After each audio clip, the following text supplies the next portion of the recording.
Si Pastor Kibuliban, kumakandidato, parang bumili lang ng suka. Parang, my God! Yeah, maybe hindi siya ganun kayaman tulad ni Bongbong Marcos or ng mga senador na mga congress, mga whoever na sumatakbo sa kanyang slate. But that doesn't mean na wala siyang dignidad or mababang uri siyang tao. Diba? Ganun ang distinction, ang optics eh. Mr. President, i-fire mo kaya kung sinong gumawa ng speech mo. Kung may gumawa ng speech mo, malay ko ba kung sa'yo galing yan, diba? Prof, ano naman masabi ninyo sa bago lang na naging pahayag ng ating Pangulo patungkol sa ito naman, dali nating issue dito sa ating bansa.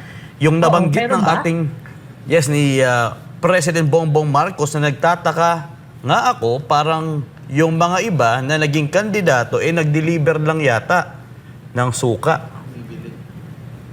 Yan. Bumibili ng Yan. suka.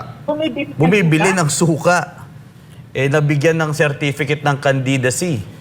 Yun yung isa sa kung saan maraming umalmang Pilipino na tila ipinapakita ang ni BBM na hindi niya ka-level ang iilang mga Pilipino dahil meron tayong mga kababayan na nasa laylayan kung saan umalma rin ang iilan sa ating mga kaibigan sa political arena kung saan sinasabi nila na yan ang problema pag hindi mo nauunawaan ang buhay sa laylayan. Anong masasabi niyo po dito, Prof? Una, ang masasabi ko dyan, sino bang gumawa ng speech niya ni President Marcos Jr.? Kung sino bang gumawa ng speech niya, i-fire niya. To be very frank, bakit President Marcos Jr.? Precisely because pinagmukha kang elitista at pinagmukha kang elitistang presidente na nasa taas, nasa ivory tower at malayong-malayo ka sa mga normal at regular na Pilipino. Kasi ang pagbili ng suka sa tindahan, to be straightforward about this, is lahat ng Pilipino, kahit nga ako na nasa middle class, nagbibili ng suka sa tindahan, kahit maliit na tindahan, kapag nawawalan ka ng suka. It's a representation of regular Filipinos na yun ang ginagawa. Now, yung kanyang ginawang framing na yung kabilang partido or yung ibang kandidato na hindi nasa kanyang slate ay parang bumili lang ng suka is a very demeaning.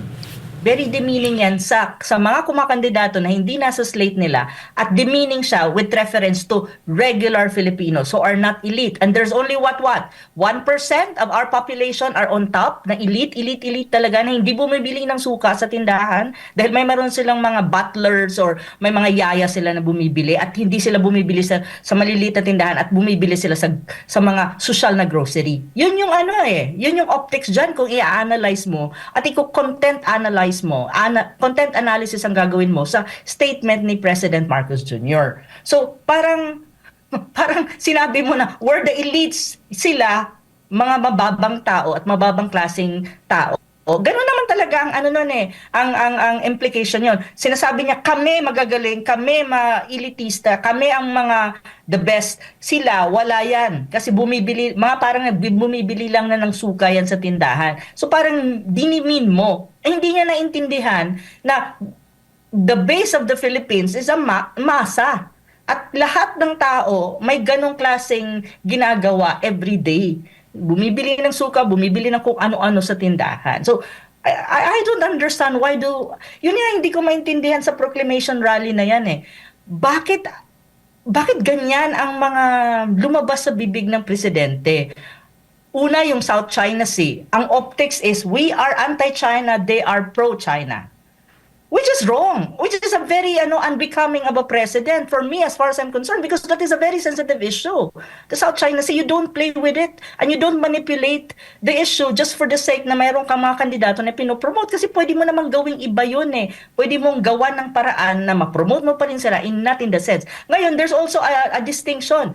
Kami ang hindi bumibili ng suka sa tindahan. So, we are elite, we're good and all that. Sila, parang bumili lang ng suka, sila ay mababang uri sa amin. At wala silang class, wala silang K. Which is also not true. Kasi kung titignan mo rin yung ibang mga kumakandidato, they also have their credentials, they also have their track record, they're very intelligent people. Well, many of them, I would not say all, but I would presume, mga tulad ni Kong Marcoleta, very smart and intelligent people. They have their, track record. So why would you possibly coin them as parang bumili lang ng suka? 'Di ba? Parang ganon. Bakit? Si Pastor Kibuliban, kumakandidato, parang bumili lang ng suka? Parang, my God! Yeah, maybe hindi siya ganon kayaman tulad ni Bongbong Marcos or ng mga senador na mga mga whoever na sumatakbo sa kanyang slate. But that doesn't mean na wala siyang dignidad or mababang uri siyang tao. 'Di ba? Ganon ang distinction, ang optics eh. Kung i-content analyze mo siya. Pero so sa akin parang nato-turn off ako na ganon ang kanyang, parang nakaka-turn off eh. Kasi pwede mo namang gawan ng ibang optics yan eh.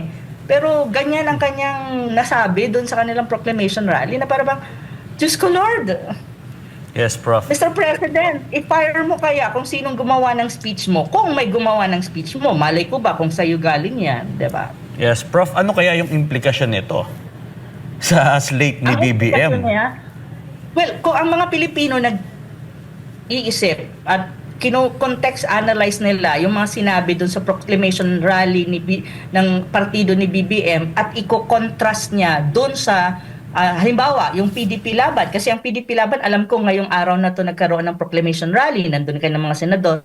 Anong mga sinabi doon? Make a contrast, make an analysis. Tignan niyo kung sino ang mga kandidato na tingin niyo would represent the Filipino people really and would never demean the Filipino people. Probably you can have an idea kung sino iboboto nyo. Kasi ganun yun eh. Hindi dapat maging ano to, yung election kasi ngayon, dapat maging election to na ang mga Pilipino, ginagamit ang utak para tignan kung sino ang iboboto nila at sino ang hindi.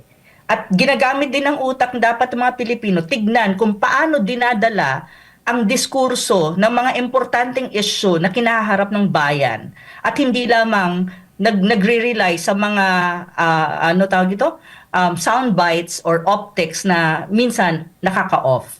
So ito yun eh, ito'y dapat yun. So tignan nyo kung anong sinasabi ng mga, halimbawa nasa PDP, at tingnan nyo rin kung anong sinasabi ng mga kandidato at ni BBM na nasa kabilang side. Tapos, i-assess nyo, sino ba ang nag-i-educate talaga ng mga kandidato at sino lang ginagamit, sino sa kanila ang gumagamit lang ng mga sensitive and critical issue in a manipulative way just to get a vote.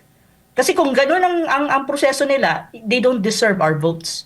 We should have people who really think, who don't use manipulation just to get votes, but dapat tinataas ang level at antas ng diskurso, lalo na when you talk about critical and very important issues na kinaharap ng Pilipinas. Kasi ibig sabihin, kapag nalagay yan sa sa kanilang posisyon, at least may alam ang mga yan.